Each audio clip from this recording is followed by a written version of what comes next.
বিরাট কোহলি নাকি double century করবে, রোহিত শর্মা নাকি ডাবল সেঞ্চুরি করবে, তারা 6-6 রানে একটা টেস্ট সিরিজ হারিয়ে যে সমস্ত বাংলাদেশ সমর্থক বলছিল বল্লে বল্লে সাবা সাবা, আজ ভারতই তাদেরকে মেরে বুঝিয়ে দিল কে তোদের আসল বাবা। रुको जरा सबर करो, बोला धक्का मुक्की नहीं करने का, आराम से लेना। হে গাইস, ইটস শোনা সুন্দর একটা ভিডিওতে তোমাদের সবাইকে সুস্বাগতম।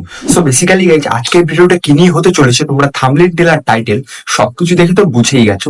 সো বেসিক্যালি যেসব বাংলাদেশিরা খুব আনন্দ উল্লাসে মেতেছিল যে ইন্ডিয়াকে টেস্ট সিরিজ হারিয়ে দেবে বাংলাদেশ, প্রথম টেস্টও হারিয়ে দেবে, আর সেই ইমন তালুকদার, সেই আমাদের রবিন, সেই আমাদের সমস্ত বাংলাদেশি ক্রিয়েটার যারা খুব লাভালাভি করছিল, তাদেরই আজ কাণ্ড কারখানা দেখবো। ওদেরকে একটু বিচুটি পাতা দিয়ে ঘষে দেওয়ার চেষ্টা করবো।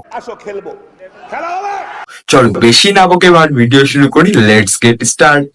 সো চলো প্রথম থেকে শুরু করা যাক।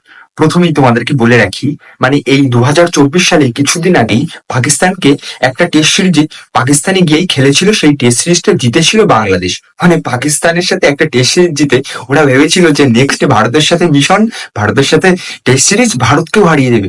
তা বলছি বাংলাদেশবাসী, বলছি সবাই কি আর পাকিস্তান? বাপ বাপ হতা है, বেটা বেটা হতা है। ঠিক বলেছো। অবশেষে ইন্ডিয়া যদি বাংলাদেশকে প্রথম টেস্টে হারাতে পারে, আমি আমার মাথা একদম নেড়া করে ফেলবো। ইন্ডিয়াকে নাকি উইকেটই ফালানো যাবে না। ইতিমধ্যে দুপুরের আগেই 6-6টা উইকেট চলে গেছে। যখন প্রথম দিনের টেস্ট চলছিল, যখন আমাদের প্রথম 3 উইকেট পড়ে গিয়েছিল, তারপরে 153 রানে যখন 6 উইকেট হয়ে যায়, তখন বাংলাদেশবাসী খুবই মজা করছিল, ভাবছিল যে এই টেস্ট সিরিজটা হয়তো পাকিস্তানের মতোই একই রেজাল্ট হতে চলেছে, বাংলাদেশ জিতবে, খুব মজাই ছিল। এইবার এই ক্রিয়েটর, আমাদের মহা ক্রিয়েটর কি বলছে, এই বাংলাদেশি কি বলছে যে 153 রানে 6 উইকেট পড়ে যায়, তারা আবার বেশি কথা বলে। বিরাট কোহলি নাকি ডাবল সেঞ্চুরি করবে, রোহিত শর্মা নাকি ডাবল সেঞ্চুরি করবে, তারা 6-6 রানে আউট হয়ে গেছে। বিরাট কোহলি নাকি ডবল সেঞ্চুরি করবে, রোহিত শর্মা নাকি ডবল সেঞ্চুরি করবে, সো এইসব কথা বলছি। তা বলছি 153 রানে 6 উইকেট পড়ার পরে কোনোদিন এই মানে তোদের কোনো অলরাউন্ডারের এত বড় পার্টনারশিপ জীবনে দেখেছিস ভাই? শুভমান গিল গোল্ডেন ডাক মারছে ভাই, গোল্ডেন ডাক। KL রাহুল 16 রানে পাকাট। ঋষভ পান্ট 36 রানে গেছে। রবীন্দ্র জাদেজা আর রবিচন্দ্রন অশ্বিন এই দুইজন মিলে 199 রানের পার্টনারশিপ করলো। ভাই কখনো তোদের অলরাউন্ডারদের এরকম পার্টনারশিপ দেখেছিস? ভাই আমাদের বিরাট কোহলি, রোহিত শর্মা কাউকে লাগবে না ভাই, আমাদের তোদের মতো টিমের সাথে, মানে তোদের মতো দলের জন্য আমাদের এই দুটো অলরাউন্ডারই যথেষ্ট, একাই যথেষ্ট। কি খেলবে বল তোদের সাথে? আর বিরাট কোহলি, রোহিত শর্মার কথা তো বাদই দিলাম, কি করবে? এই অলরাউন্ডারই তোদের বোলারদের পিটিয়ে পিটিয়ে একদম থেতো করে দিচ্ছে। তাহলে আমাদের ব্যাটসম্যানটা কি করবে? ব্যাটসম্যানটা বলেছে যা ভাই তোরা খেল, কি আর করবি বল? বাচ্চা কাচ্চা মানুষ ভাই, কথা বলতে পারে না, ম্যামে গ্যাগা করে 2 দিন খেলা শিখলো। নাহিদ রানা নাকি 152 কিলোমিটারের বল করে। কোথায় গেল সেই আমাদের নাহিদ রানা?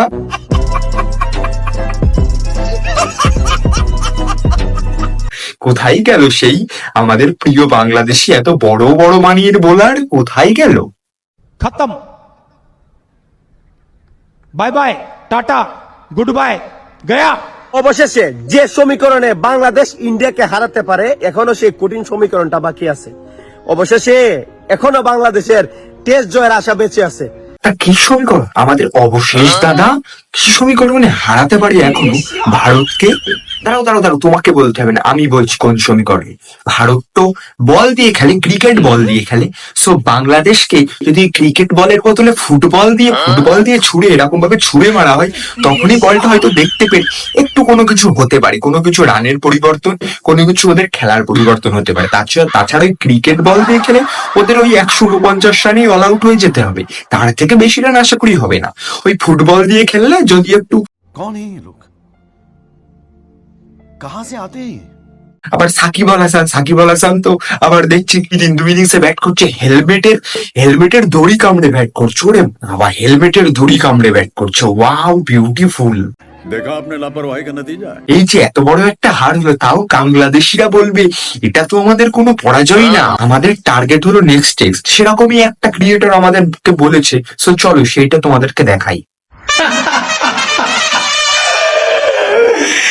কি বহুত খুশি, হ্যাঁ বহুত খুশি, বাংলাদেশকে হারায় বহুত খুশি, তাই না?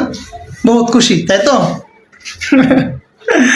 সামনের ম্যাচে আমাদের টার্গেট কিন্তু এই টেস্ট না, এটা তো আমরা হেরেই গেলাম। আমাদের টার্গেট নেক্সট টেস্ট। আমাদের টার্গেট নেক্সট টেস্ট। অবশেষে আমি বলছিলাম যে ইন্ডিয়া যদি বাংলাদেশকে হারাতে পারে আমি আমার মাথা নেড়া করে ফেলবো। হ্যাঁ, এখনো খেলা শেষ না, রেজাল্ট আরো 2 দিন বা 1.5 দিন বাকি আছে। তো 1.5 থেকে 2 দিন গেলে পরে বোঝা যাবে যে মানে বাংলাদেশ হারবে না ইন্ডিয়া জিতবে, বা ইন্ডিয়া হারবে না বাংলাদেশ জিতবে। এখনো কিন্তু খেলার রেজাল্ট বরাবর হয় নাই, আর একটু সময় বাকি আছে। তো এখনো 2 দিন হাতে সময় আছে ধরা যায়, কারণ কমপক্ষে তো একটা প্রিপারেশন নিতে গেলে 2 দিন সময় লাগে। না ভাই, তুমি যখন ভিডিওটা পোস্ট করেছিলে তখনও 2 দিন বাকি ছিল। তো সেই সময় যখন পোস্ট করেছিলে তখন 4 উইকেট পড়ে গেছিল। তখন তুমি কি ভেবেছিলে 2 দিনে ভারতীয় বোলাররা 6 উইকেট ফেলতে পারবে না? আরে ভারত মানে বাংলাদেশের মতো ওই ব্যাটিং লাইন আপ নিয়ে 2 দিন টিকে থাকবে বাংলাদেশ, আর এই 515 রানের ওই টার্গেট চেস করবে? হাইয়েস্ট রান চেস জানো বাংলাদেশের কত? একটু খোঁজ নিয়ে দেখো, 200 সামথিং রান চেস বাংলাদেশের হাইয়েস্ট রান চেস, সেটাও 2009 সালে। আর কি বলবো, আর মানে ভারতের বিপক্ষে এত বড় একটা বোলিং লাইন আপ নিয়ে সেই বোলিং লাইন আপের বিরুদ্ধে নাকি 515 রান চেস করবে। ভাই জুতো দেখি জুতো ভাই 149 রানে অল আউট হয়ে যায় ভাই, 200টা রান করতে পারে না, সেখানে আবার ওরা নাকি 515 রান চেস করবে। ভাই এদের শুধু মুখেই বাংলাদেশিদের ফটর ফটর। বোকা লোক, পাগল ছাগল লোক, কথা বলতে পারে না, কথা আটকে যায়, ম্যায় ম্যায় ম্যায় ম্যায় করে, গায়ে গায়ে গায়ে গায়ে করে। ওদেরকে নিয়ে একটা সুন্দর জাতীয় সঙ্গীত লিখেছি আমি বাংলাদেশদের, কারণ বাংলাদেশিদের তো সেই আমাদের কবিগুরু রবীন্দ্রনাথ ঠাকুরের জাতীয় সঙ্গীত তো পছন্দ হচ্ছে না, পাল্টে দেবে শুনছি। সো একটা সুন্দর জাতীয় সঙ্গীত তোমাদের জন্য লিখেছি, সেটা নেক্সট ভিডিওতে তোমরা চাইলে আমি ইন্ট্রোডিউস করে শোনাবো, তোমাদেরকে গেয়ে শোনাবো। হেপি হয়েছে জাতীয় সঙ্গীতটা। তো আমি 2 দিন পরে মাথা নেড়া করবো, কোনো সমস্যা নাই যদি ইন্ডিয়া জিতে। তো ভাই এখন তো রেজাল্ট জেনে গেছিস, আমাদের ইমন তালুকদার অবশেষ দাদা।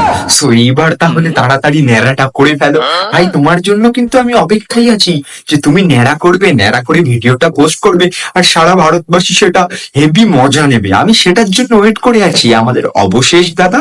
তা কবে ন্যাড়া হচ্ছে আর কবে ন্যাড়া হওয়ার ভিডিওটা আসছে আমাদের ইমন তালুকদারের অবশেষ দাদা?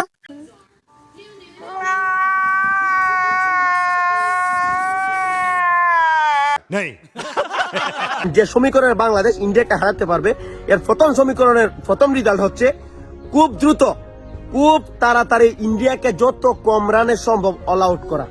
ওটা আজকে প্রথম দিনের ফার্স্ট সেশনেই সব একদম মেরে দিয়েছে, তোদের পোঙা মেরে দিয়েছে ফার্স্ট সেশনেই বাড়া, বুঝলি বাড়া? ফার্স্ট সেশনেই তোদের পোঙা মেরে দিয়েছে।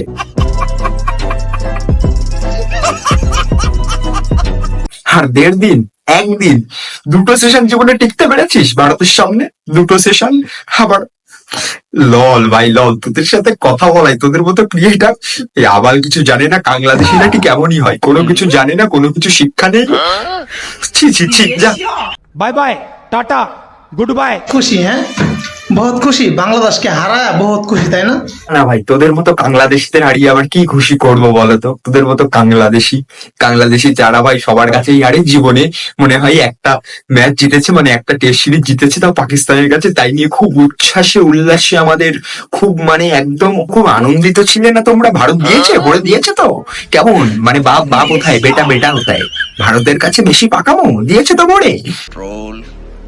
সামনের ম্যাচে আমাদের টার্গেট কিন্তু এই টেস্ট না, এটা তো আমরা হেরেই গেলাম। আমাদের টার্গেট নেক্সট টেস্ট। গাইস ওদের টার্গেট এই টেস্ট ছিল না, ওদের টার্গেট নেক্সট টেস্ট, ওদের টার্গেট নেক্সট টেস্ট। যে বিসিবিতে যে পাপন ছিল, সেই পাপন আমাদের সবসময় কি বলতো, মাথায় আপনাদের বুঝতে হবে সবসময় আমাদের কিন্তু next world cup, not this world cup. हमारा मर्जी है, हमारा दिस इज अवर टारगेट, नहीं जीतेगा। এটা বুঝতে হবে যে আমাদের টার্গেট কিন্তু এই ওয়ার্ল্ড কাপ না, নেক্সট ওয়ার্ল্ড কাপ। তেমনি এও বলছে, দেখেছো, মানে এও বলছে যে আমাদের টার্গেট কিন্তু এই টেস্ট না, আমাদের টার্গেট নেক্সট টেস্ট। ভাই নেক্সট টেস্ট তোরা জিতবি, এই টিম নিয়ে তোরা নেক্সট টেস্ট জিতবি।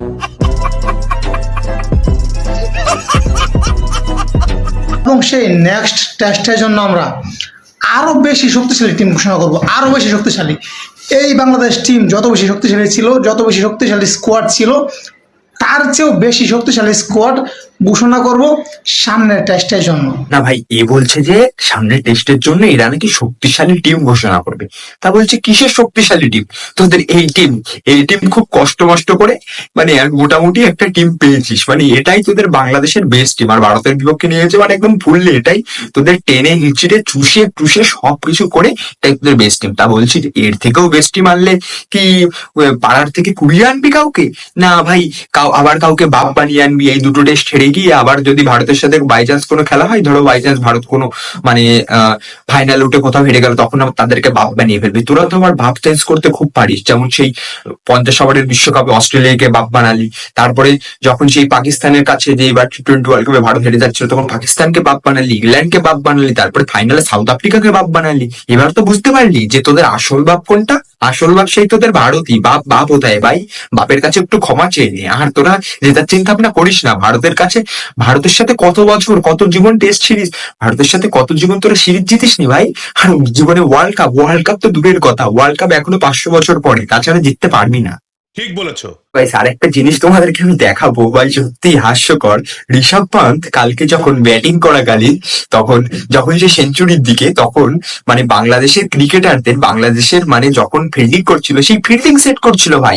বলো কি তুমি সত্যি বলছো? আমাদের সিমন তালুকদার, রবিন সবাই কি বলেছিল যে আমাদের শক্তিশালী বাংলাদেশ, তো সেই শক্তিশালী বাংলাদেশকে একটু ফিল্ডিং সেট করে দিচ্ছিল। সেই ক্লিপটা প্রথম তোমাদেরকে দেখাই।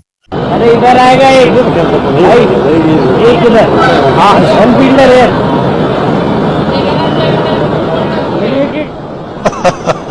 ऋषभ पंत ये कह रहे इधर फील्डर आना चाहिए, बोलो को बता रहे फील्डर, और बोलो ने लगा भी दिया वहां पे। এবার ক্লিপটা তো দেখলে, ঋষভ পন্থ খুব উদার ভাবে ফিল্ডিং সেট করে দিচ্ছিল। আবার যেভাবে ফিল্ডিং সেট করে দিয়েছে, ফিল্ডিং এর যেখানে ফিল্ডিং রাখার কথা বলেছে, সেখানেই বাংলাদেশ অধিনায়ক নাজমুল হাসান শান্ত কিন্তু সেখানেই আবার ফিল্ডার দিয়েছে ভাই। বাংলাদেশকে মানে ভারতকে সম্মান দিয়েছে, তার জন্য বলছি বাপ কোথায়, বেটা। ঋষভ পন্থ একটু উপকার করে দিয়েছে তোদের যে করুণ অবস্থা দেখে আর সহ্য করতে পারছি না।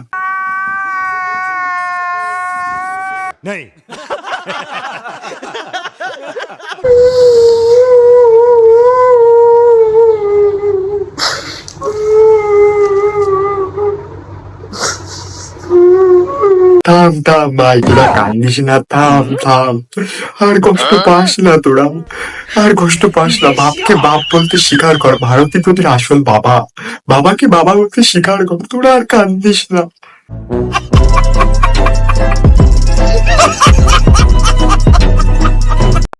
সো গাইস, এই ছোটখাটো একটা ভিডিও বানালাম এই বাংলাদেশি ক্রিয়েটরদের এই মুখের যে পাকামি, আবল তাবল কথাবার্তা, এগুলো কোনোদিনও শুধরাবে না। এই প্রথম টেস্টে হেরে গেছে, দ্বিতীয় টেস্টেও হারবে। সো যত ম্যাচ হারবে তাও এরা সেই মানে আবার অন্য কাউকে বাপ বানাবে। আবার যদি ভারতের এক ম্যাচ হেরে যায়, তখন ভারতকে বুয়া বলবে। এটাই এদের স্বভাব ভাই, বাংলাদেশি। তার জন্য তো দেশের এই হাল। দেশের প্রধানমন্ত্রী না থাক, আমি ওইসব নিয়ে রাজনীতি নিয়ে আর যাচ্ছি না, ওইসব কথা বাদই দাও। সো সবকিছু শেষে আমি একটা কথাই বলবো, এবার তোদের একটু শিক্ষা হওয়ার দরকার। তো মানে আমি কি করে বলবো, তোদের বোঝানোর চেষ্টা। ঋষভ পন্থ নাকি ওদের ফিল্ডার সেট করে দিচ্ছে 149 রানে অল আউট।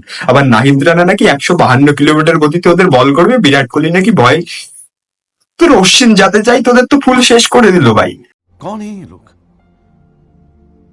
कहां से आते हैं? গাইস, এই বাটপারদের আর কিছু বলার নেই, কি বলবো এই বাটপারদের নিয়ে। সো যাই হোক, অন্য কাউকে আবার বাবা বানিয়ে দিস। সো তোদের বাবা বানানোই স্বভাব, কিন্তু এটা বুঝে গেলি তো আসল বাবা তোদের ভারতই বাপ কোথায়। সো যাই হোক, আজকের ভিডিওটা কেমন লেগেছে সবাই অবশ্যই কমেন্ট সেকশনে জানিও। আর ভাই একটু সাপোর্ট করো, ভিডিও রিচটা প্রচন্ড পরিমাণে ডাউন আছে, প্লিজ একটু সাপোর্ট করো সবাই, কারণ একটু সাপোর্ট মানে পাই। কষ্ট করে মানে ভিডিও শুট করছি গরমের ভিতরে ভাই, আমরা গরিব মানুষ ভাই, এসি তো ঘরে নেই। সো কষ্ট করে ভিডিও শুট করছি, আবার এডিট করতে হবে, আবার থাম্বনেল বানাতে হবে, অনেক কষ্ট হয়েছে। তোমাদের একটু তো সাপোর্ট পেতে পারি। সো অবশ্যই ভাইকে একটু সাপোর্ট করো। তোমরা যত বেশি সাপোর্ট করবে আরো ভালো ভিডিও আসতে থাকবে, কারণ তোমাদের একটু সাপোর্ট ভাইকে ভিডিও বানানোর জন্য অনেকটা মোটিভেট করে। তার জন্য please keep support and do subscribe. তোমাদের সাথে দেখা হচ্ছে কাল দুপুর 2টো বা 2:30টার সময়। ততক্ষণ নিজের খেয়াল রাখো, সুস্থ থাকো, আর এই ভাইয়ের ভিডিও দেখতে থাকো। Tata guys, tata.